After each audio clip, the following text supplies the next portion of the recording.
tensão entre a Mia Wallace e o Vincent Vega em Pulp Fiction nos impacta tanto? O que aquele quase silêncio que precede a explosão de adrenalina subsequente aponta sobre as relações sociais e as relações humanas vigentes no coração do capitalismo? Me acompanha depois da vinheta, porque hoje o Cabeça Feita é comigo.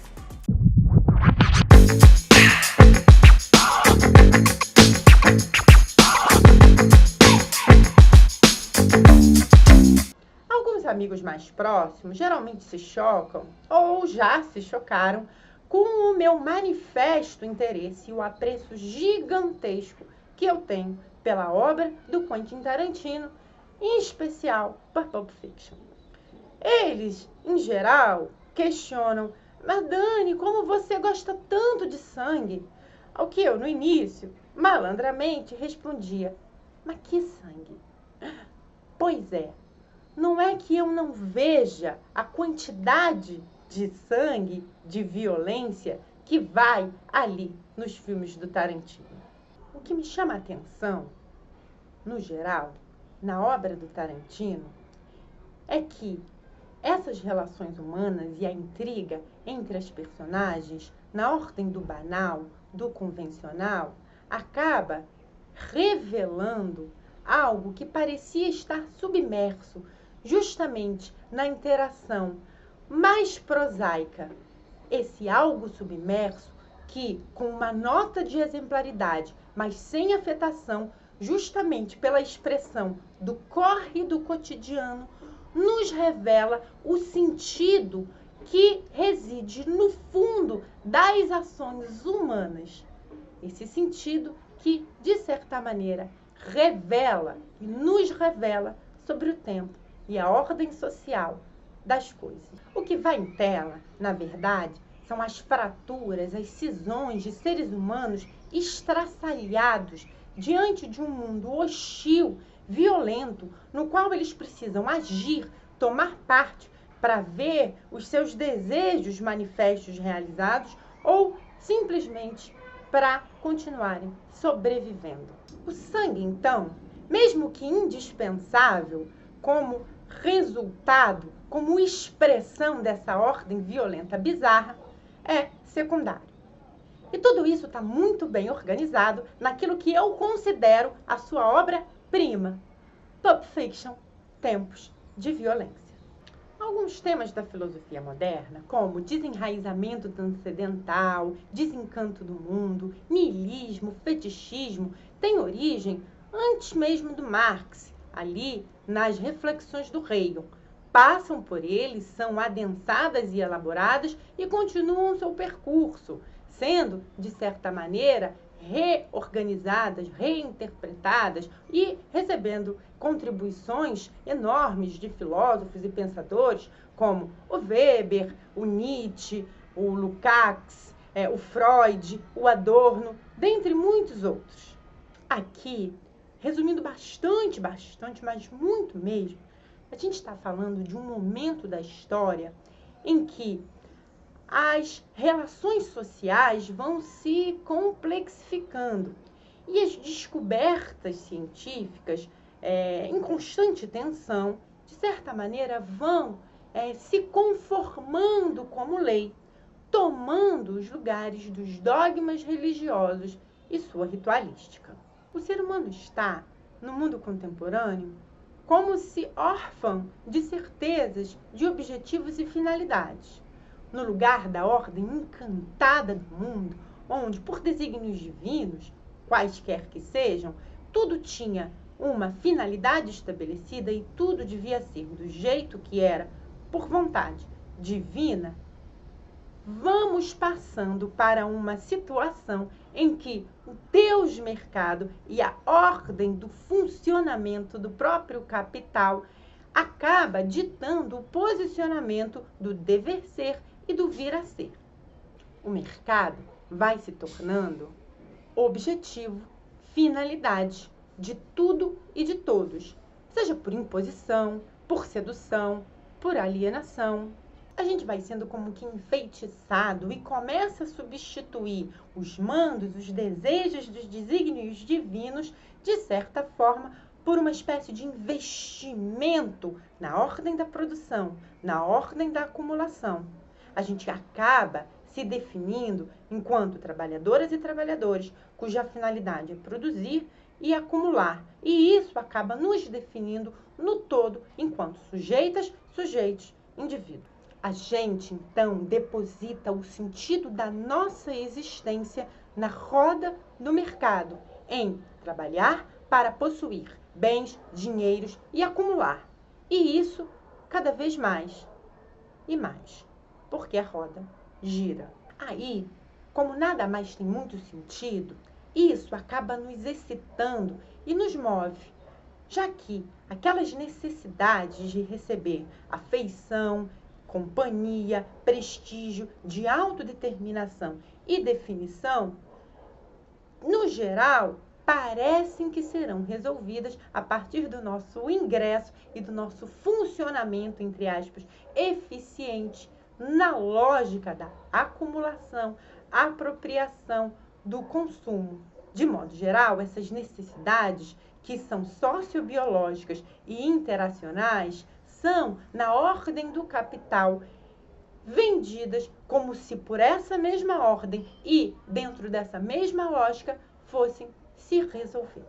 A questão aqui é que os ideólogos do capitalismo, ao longo dos últimos anos, tentaram dar muitas formas a esse processo, já que o desenvolvimento científico está intimamente ligado, ainda que de forma nenhuma reduzido, ao desenvolvimento do capitalismo. Muitos desses ideólogos do capitalismo, de certa maneira, abafaram quanto esse processo de desenvolvimento científico e tecnológico retém ainda de regressão.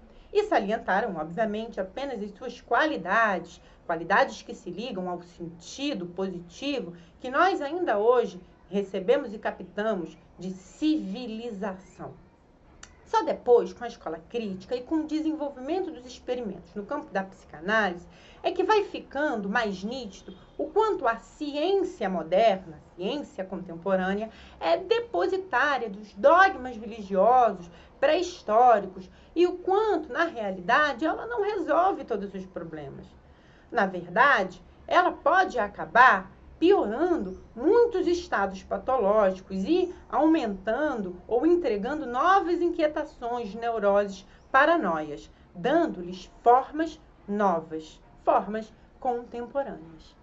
É através de um mundo sem Deus, cínico, presidido pela lógica da acumulação, onde o sentido de contentamento, felicidade e o resumo da vida são dados pela lógica do acumular, do reter, que nós entramos nessa obra-prima de 1994, que é Pulp Fiction, dirigida e roteirizada pelo Quentin Tarantino, com colaboração do Roger Avary. O que aquele casal de assaltantes pouco convincente deseja é muito dinheiro, algo grande, apesar de eles não saberem exatamente como fazer e não terem a menor clareza de como conseguir. Na sequência seguinte, uma conversação banal e corriqueira sobre hambúrguer antecede o acerto de contas que vai acabar revelando o motivo luminoso, reluzente, para o morticínio a que assistimos em seguida. Percebamos que, no primeiro quarto de filme, a banalidade, a falta de discernimento e o acidentalismo milagreiro estão presentes já como ordenadores da construção das personagens e do arco narrativo do filme. Ele vai do voluntarismo e da pouca inteligência do casal de assaltantes, cobrindo desde a ingenuidade daqueles jovens que pretendiam, de certa forma, passar a perna no Marcellus Wallace, até o corriqueiro, banal e cotidiano, que é justamente o objeto da prosa que trocam o Julius Winfield e o Vincent Vega no carro em movimento. minutos antes de cometerem alguns assassinatos. Todas essas sequências de acontecimentos aparentemente desconexos que oscilam entre a leveza e a violência podem ser melhor compreendidas se tivermos em mente que ninguém ali sabe ao certo o que realmente quer. Ninguém tem muito domínio dos seus desejos e não consegue formular de forma clara, de forma cristalina, o seu lugar no mundo. Mais do que isso, eles têm poucas condições de acessar a ordem causal lógica das situações em que eles estão enredados. E, mesmo quando tentam, acabam se, de certa maneira, esbarrando na constatação mais ou menos evidente de que estão a serviço do mesmo Deus dinheiro, a serviço inescapável do Deus capital, que é, no filme, metonimizado pela maleta reluzente. Percebam, então, que o Deus que a gente colocou no lugar dessa divindade transcendente se apresenta para nós como um Deus injusto, incoerente, cínico, ganancioso, mafioso. Como se a sua lei, a sua personificação, fosse mesmo a lei da esperteza, a do mais forte sobre o mais fraco. É o império do salve-se quem puder, que, pela sua anarquia geral intrínseca, é temperado com uma boa dose de sorte ou azar. Resumindo aqui, esses dois elementos, uma certa banalidade, que é objeto dos diálogos, e a sua inarticulação lógica, ou pouca articulação lógica, sem uma finalidade explícita, são, na obra em questão, índices de uma situação em que o ser humano está alienado para o capital. Alienação essa que é função do fetichismo, não apenas da mercadoria, mas que assambarca todas as relações sociais e humanas vigentes na ordem do Deus mercado, do Deus dinheiro, do Deus capital. Outro ponto a considerar é a sintaxe da obra, ou a análise das relações funcionais entre as personagens, que vai nos ajudar muito a avançar no sentido de uma leitura materialista de Pulp Fiction. Se, por um lado, o Marcellus Wallace é ou funciona como a personificação da ordem ilógica desse Deus capital ou Deus dinheiro, cuja finalidade e a função única é justamente e somente se retroalimentar, nós temos, pelo menos, duas duplas de personagens que funcionam de modo similar ou complementar. Por um lado, a dupla Mia Wallace e Vincent Vega, e, num outro vetor, a dupla Butch Coolidge e Julius Winfield. Um dos pontos altos do filme é a dança entre o Vincent Vega e a Mia Wallace.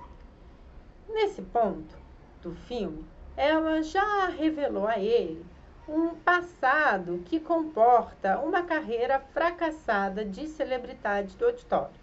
Nesse ponto, nós já conhecemos também o passado, também bastante nebuloso, do Vincent Vega, a sua prisão e a sua passagem pela Holanda. Percebamos que desde o início do encontro dessas duas personagens existe uma tensão já anunciada na sequência anterior mesmo a esse encontro, de ordem afetiva ou mesmo sexual.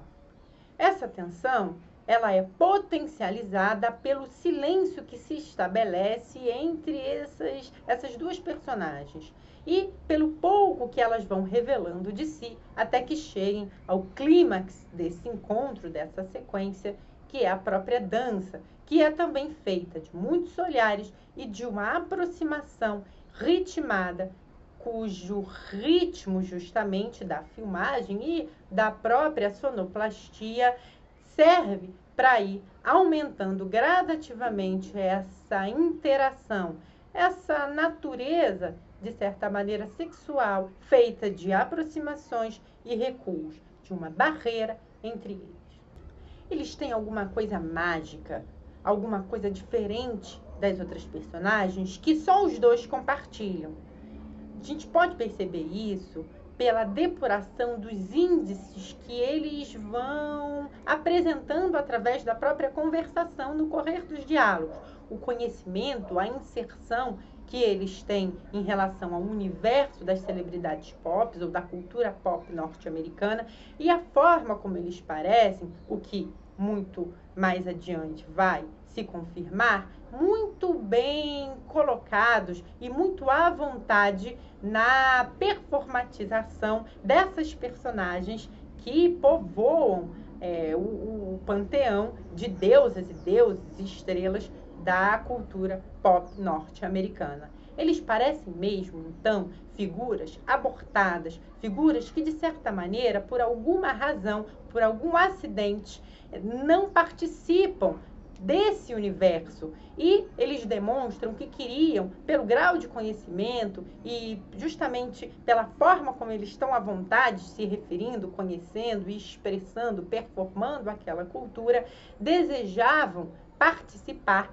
desse universo. Esses dois registros tristes de sonhos, de aspirações, de desejos dessas duas personagens parecem aqui no filme ser o resultado de trajetórias que em algum momento do seu percurso se espatifaram e se estraçalharam diante da dureza desse mundo real, dominado por essa ilogicidade, causalidade dos caminhos que são oferecidos a essas pessoas, que, na realidade, caminhos que são determinados pela ordem do Deus mercado, pela ordem do Deus dinheiro. Essa dança e essa tensão, feita, construída das suas lacunas, potencializada pelos não ditos, é, na realidade, a expressão, a construção estrutural dessas duas ordens de grandezas humanas que, ao fim e ao cabo, acabaram, de certa maneira, escanteadas nos seus projetos, nessas suas aspirações, e que, no seu momento de glória, se encontram também por uma causalidade, pelo corriqueiro e ocasional próprio da lógica dessa ordem das coisas, na pista de dança, onde eles parecem ter a performance das suas vidas, ou a performance que tanto sonharam, e acabam, enfim, ganhando algum prêmio, mesmo que seja um prêmio de consolação. Mas mais do que o prêmio, eles parecem que ganharam um do outro algo maior. O que seria isso?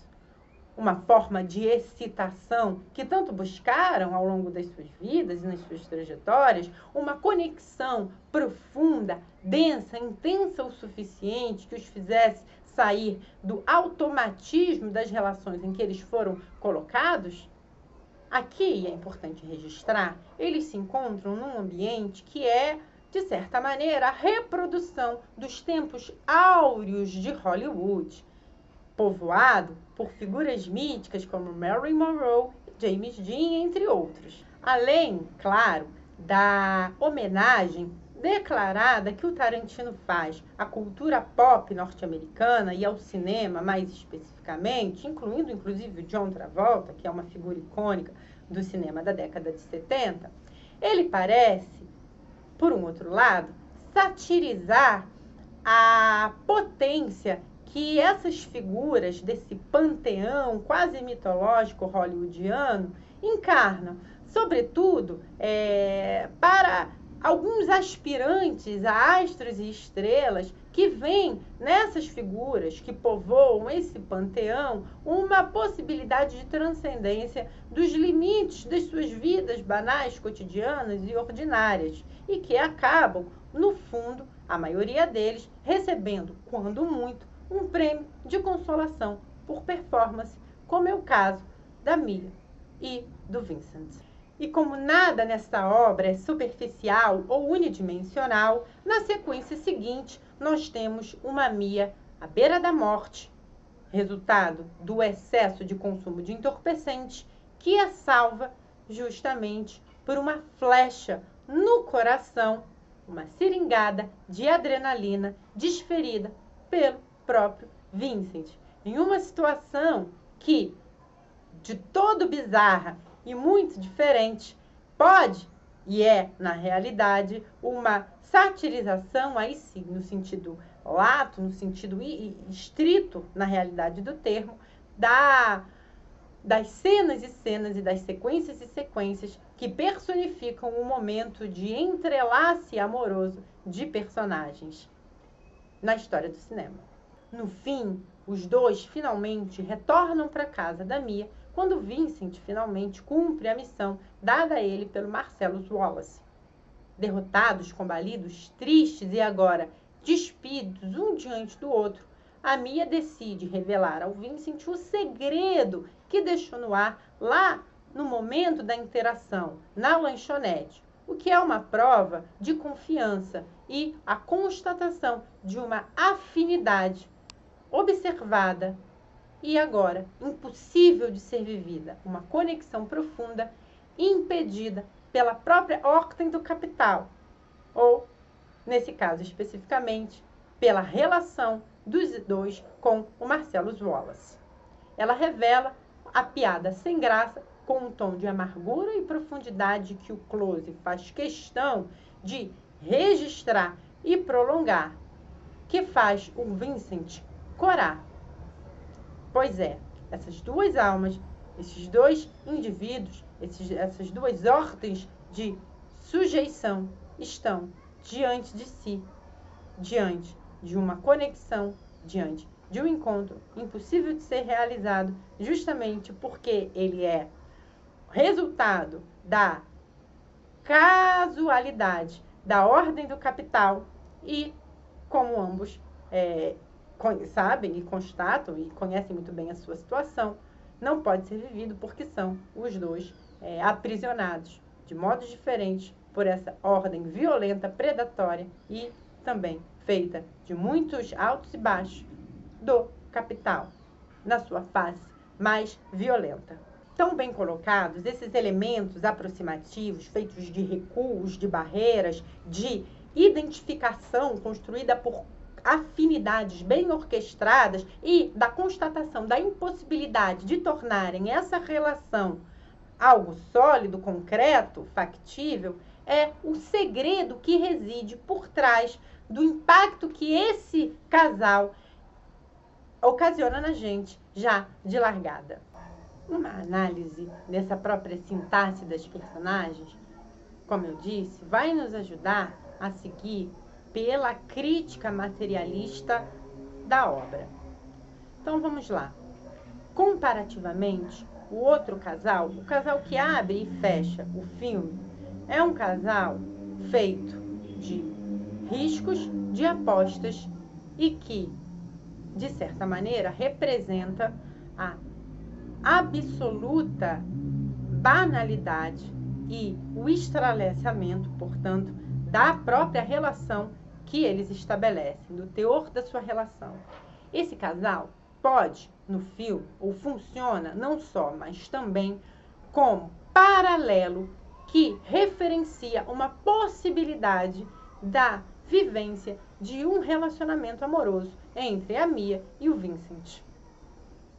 Eles poderiam viver esse relacionamento e se entregar, de certa maneira, ao prazer ou ao amor e fugirem ou tentarem escapar da ordem poderosa do Marcellus Wallace? Até poderiam. Com sorte, eles seriam a imagem e semelhança daquele casal falido e, de certa maneira, ridículo. Eu disse com sorte. O Charles e o Butch, por outro lado, refletem mais e conseguem, de certa forma, racionalizar uma saída mais digna e mais honrosa para a trajetória das suas personagens, ainda que de modos bastante diferentes.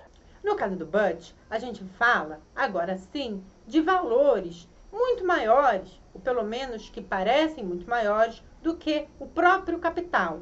Algo que vale a pena perseguir e pelo que vale a pena arriscar a própria vida, que não seja dinheiro que não o coloque imediata e irrefletidamente seguindo mais e mais dinheiro. A gente está falando aqui de honra, legado, memória familiar.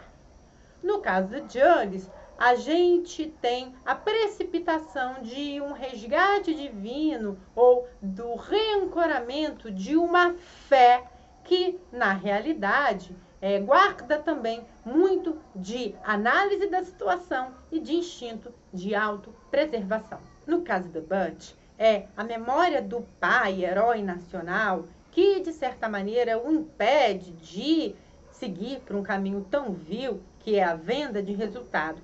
Ainda que no final ele dê um jeito de permanecer com o dinheiro do acerto.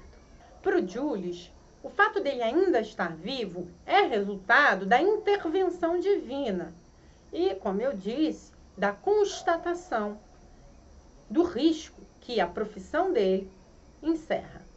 Por sorte, e eu falei que o filme é também uma combinação do aleatório que é próprio desse jogo do capital e da ordem lógica e refletida que leva os seres humanos única e exclusivamente para o caminho em busca da acumulação. Então, por sorte, no final, o Butch, depois de uma série de acontecimentos aleatórios que o jogam de um lado para o outro, tem de escolher, tem a oportunidade, que é para poucos nesse mundo presidido pelo caótico do capital, de tomar uma decisão. E é aí que reside a chave do desfecho do filme. O Butch decide, então, socorrer o Marcellus Wallace naquela cena, naquela situação imprevisível em que o Marcellus se encontra. E aí o Butch decide por salvaguardar, por resguardar no Marcelo aquilo que ele considera a honra masculina. Como recompensa, a fuga consentida, que nesse mundo já é muita liberdade.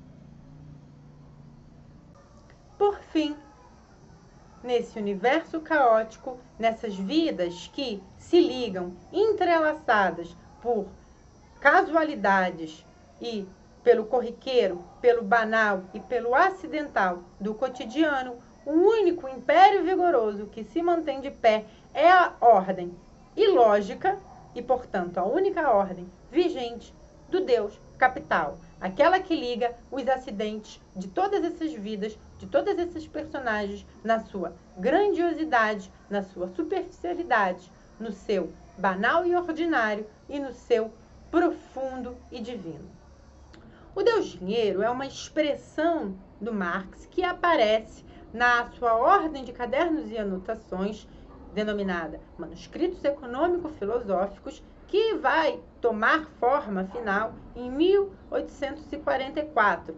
De certa maneira, essa expressão e a ordem de reflexão que está por trás do cunho dessa expressão, e a gente sabe que o Marx gostava de utilizar metáforas impactantes, é o percurso que vai levar à lógica, à verificação lógica da circulação de valor no capitalismo e guarda em si os desenvolvimentos e elaborações posteriores dos conceitos de alienação e de fetichismo, fetichismo da mercadoria, fetichismo do próprio dinheiro. Eu queria compartilhar aqui com vocês a leitura de um trechinho do livro 1 do Capital, que parece, de certa maneira, ter inspirado toda a ordem metafórica do filme Pulp Fiction. A impressão luminosa de uma coisa sobre o nervo óptico não se apresenta, pois, como um estímulo subjetivo do próprio nervo óptico, mas como forma objetiva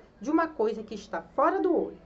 No ato de ver, porém, a luz de uma coisa, de um objeto externo, é efetivamente lançada sobre outra coisa, o olho.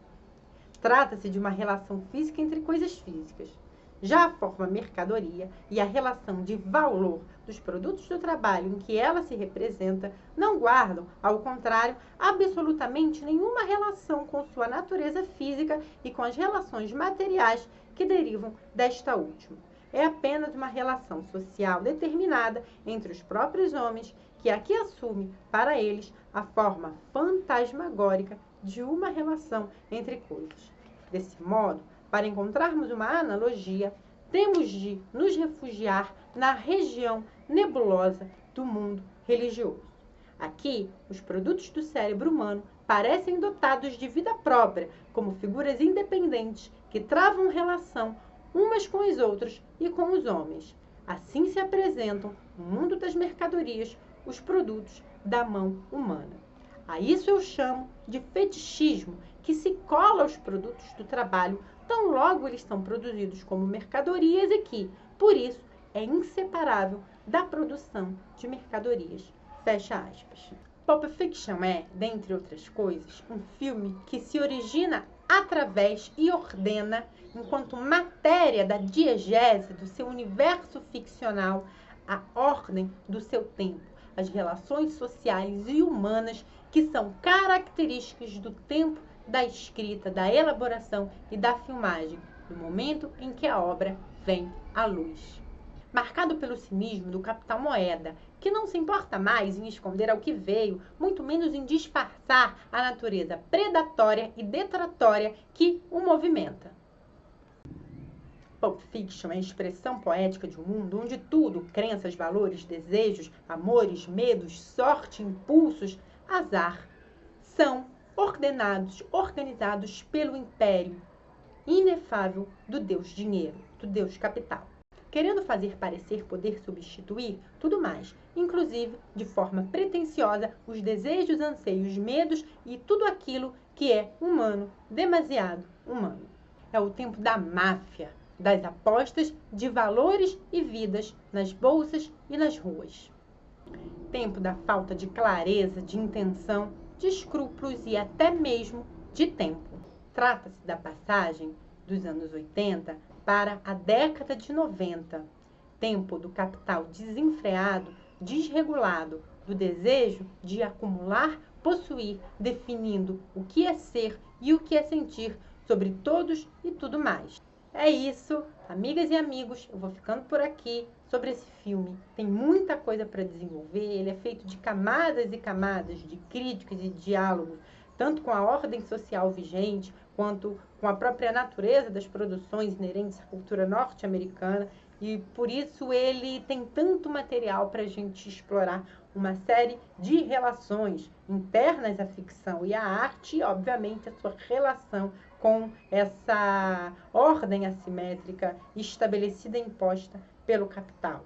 Poderia falar aqui, a partir de Pulp Fiction, por muito tempo sobre essa passagem dos 80 para os 90 e sobre como a vida humana e as relações humanas, de certa maneira, acabaram sendo cada vez mais, de forma mais cínica, organizadas pelo show business ou pela sociedade do espetáculo, que talvez seja a fase mais horrorosa desse período de decadência acentuada do sentido do ser humano pela ordem do capital, que está diretamente relacionada ao império do neoliberalismo e do financismo, mas, enfim, a gente não tem todo esse tempo, eu optei por fazer um recorte daquilo que eu julguei mais sobressaltado nessa obra. Se vocês quiserem que eu comente mais sobre isso, deixem aqui, eu vou fazer mais vídeos, tanto sobre lançamentos, quanto sobre obras clássicas do cinema. Conto com vocês nos comentários, contribuições, sugestões, dicas de obras para a gente analisar. Um beijo, até o próximo Cabeça Feita com a maravilhosa Olívia Santana.